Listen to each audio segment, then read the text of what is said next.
Hello and welcome to Fight News Now Extra Boxing Edition. Coming up today, big things for Bam Bam in the near future. Canelo and Kirkland finally strike a deal, and Superman could touch down in Quebec City once again.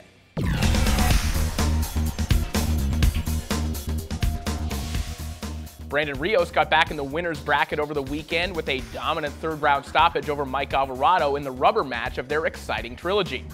Following the fight, promoter Bob Arum promised that the next step for Rios would be a big money fight.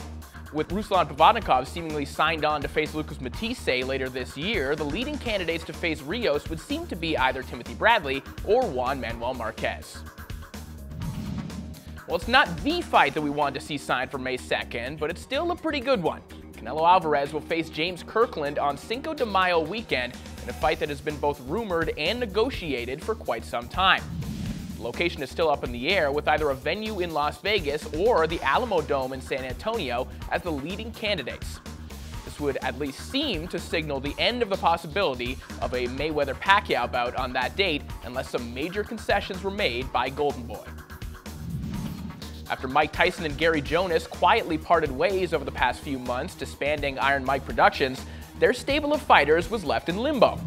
Not anymore, however, as Al Heyman has swooped in and signed more or less every significant fighter from Tyson's former stable. Most notably, light heavyweight contender Humberto Savigny, Claudio Marrero, and welterweight prospect Sammy Vasquez Jr. All three men will return to action on February 20th in Pittsburgh on a special ShoBox presentation. And lastly, some Canadian content, as promoter Yvon Michel is reportedly working on a return date for both light heavyweight champion Adonis Stevenson and Artur Beterbiev.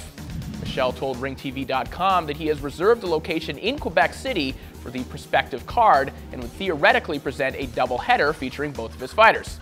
The likely television home would be Showtime, though with Stevenson's affiliation with Al Heyman, it wouldn't be shocking to see the card wind up on either NBC or NBC Sports. That's all for today's boxing news. For more on the sweet science, log on to FightNetwork.com and follow us on Twitter @FightNet.